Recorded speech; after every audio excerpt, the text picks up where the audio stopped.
bom dia. Nós estamos retornando para concluir a conversa sobre o que aconteceu realmente para o golpe militar de 64 e o regime militar. Diferentemente do que afirmam que havia ameaça comunista, dos objetivos é esse. Mas antes queremos apenas lembrar que nossa luta contra o feminicídio continua, é um dos fatores principais da criação do canal, e que retornaremos no próximo vídeo, né? Lembrando que continuamos exigindo leis mais duras e que acreditamos que com essa alteração nós possamos desconstruir essa cultura de eliminação da mulher. Nós queremos, nesse início, fazer uma correção. A posse do presidente João Goulart se deu em setembro de 64 e não em agosto, como havíamos afirmado no vídeo anterior.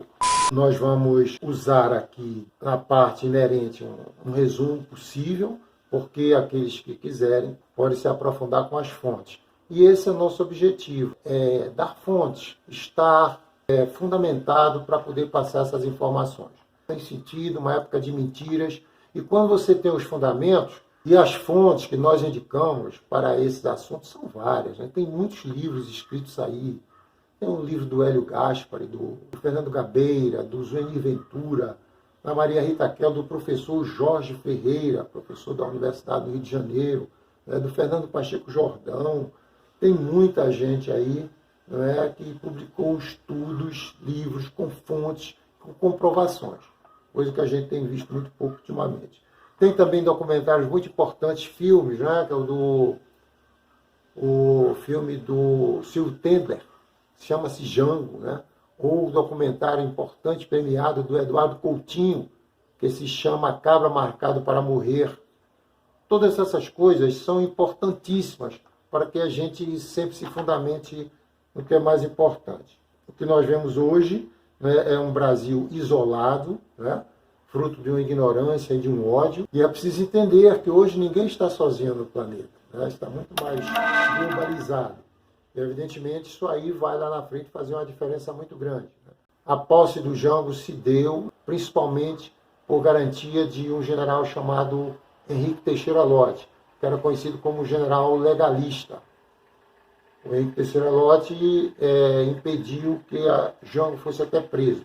Ele veio do exterior e teve que ficar no Uruguai aguardando a hora de ir para o Brasil para tomar posse. Esse era o marechal ou o general Henrique Lott. Então o Jango tomou posse, nós já sabemos, e aí houve toda aquela questão da sabotagem, é o período considerado o mais conturbado da política brasileira. Muito bem. No dia 13 de março de 1964, nós tivemos o Comício da Central do Brasil, que o Jango fez, reunindo as forças que o apoiavam, para evitar a própria queda dele, e o golpe que estava sendo tramado. Nunca deixaram o João Goulart governar.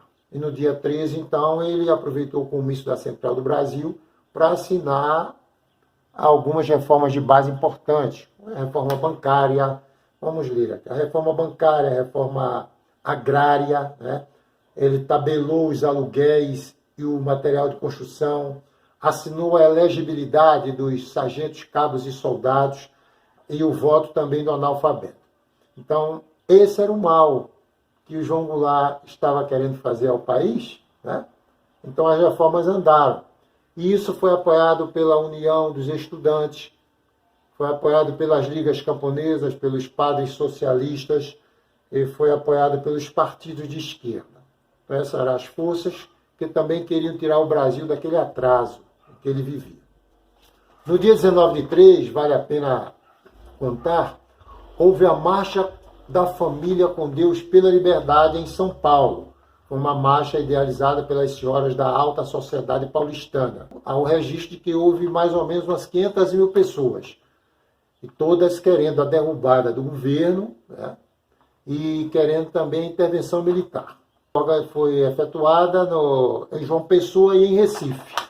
E no dia 31 de março, o golpe estava previsto para meados de abril, pela alta cúpula militar, juntamente com todos aqueles empresários, forças estrangeiras e etc. mas o comandante da 4ª Região Militar, sediada em Juiz de Fora, o general Olímpio Mourão, ele precipitou o golpe e saiu com suas tropas, marchou em direção ao Rio de Janeiro para derrubar o presidente Jango. O presidente, sabendo disso, tinha as forças a seu favor também, porque o golpe não era unânime, né? Mas ele preferiu, João Goulart preferiu não resistir para evitar derramamento de sangue. Sendo assim, assumiu o governo no Brasil o general Humberto de Alencar Castelo Branco. Logo depois, ele editou o Ato Institucional número 1, que dava direito ao Estado, a partir dali, de cassar mandatos, né, legislativos, de cassar ou demitir ou afastar os funcionários públicos que fossem julgados perigosos para a segurança nacional. Aí houve uma caça às bruxas, né? Professores demitidos, perseguidos, gente presa, principalmente exilados saindo do Brasil. Então houve cassação e demissão das mais variadas formas. Você imagina você dentro do seu próprio país, trabalhando, né? Só porque você não concorda com alguma coisa ou porque foi dedurado, você perder anos da sua vida, ser aposentado compulsoriamente. Muito bem. Então, nós queremos esclarecer nesse momento que ninguém está livre de uma ditadura de ser preso, nem os próprios colaboradores. As ditaduras adoram isso, informantes, colaboradores, aqueles que defendem as ideias e tal. Então, basta seu chefe, seu vizinho, né?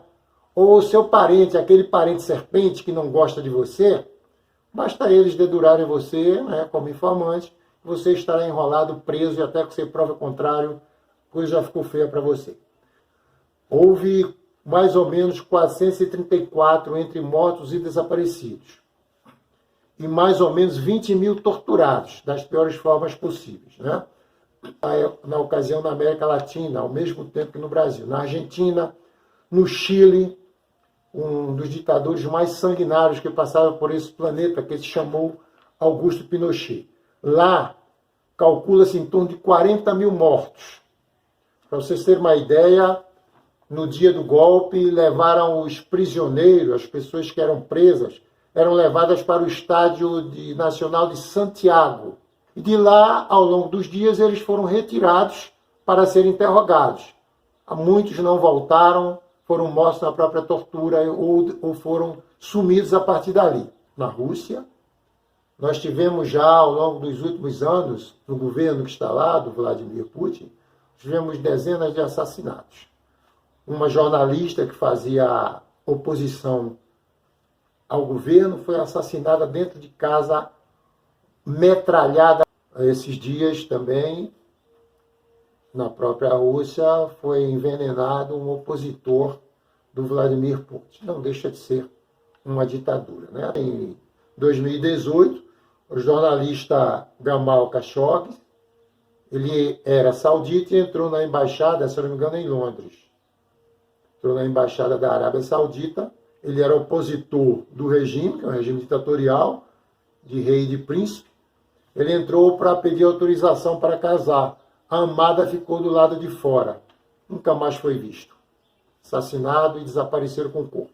E todos sabem, o mundo inteiro sabe, que foi a mando do príncipe da Arábia Saudita.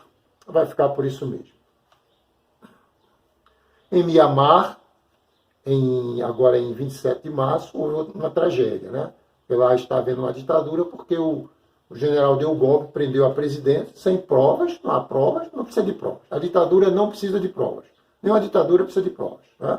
E aí o general ainda avisou para os manifestantes que não fossem para a rua porque poderiam levar tiros nas costas. Houve mais de 100 mortes. Nas ditaduras, a coisa acontece assim. Ao invés de bala de borracha, o ditador ordena que seja usada a munição real. É o que eu falei ainda há pouco. Ditadura não valoriza vidas, nenhuma delas. Leiam mais, busquem essas fontes, assistam a filmes, a documentários. Serão muito mais respeitados e ouvidos com essa postura. O Milan Kundera, né, nesse livro aqui, que se chama O Livro do Riso e do Esquecimento, o Milan Kundera é da Tchecoslováquia e ele é autor daquele best-seller A Insustentável Leveza do Ser. Nesse livro aqui, ele faz um relato muito interessante.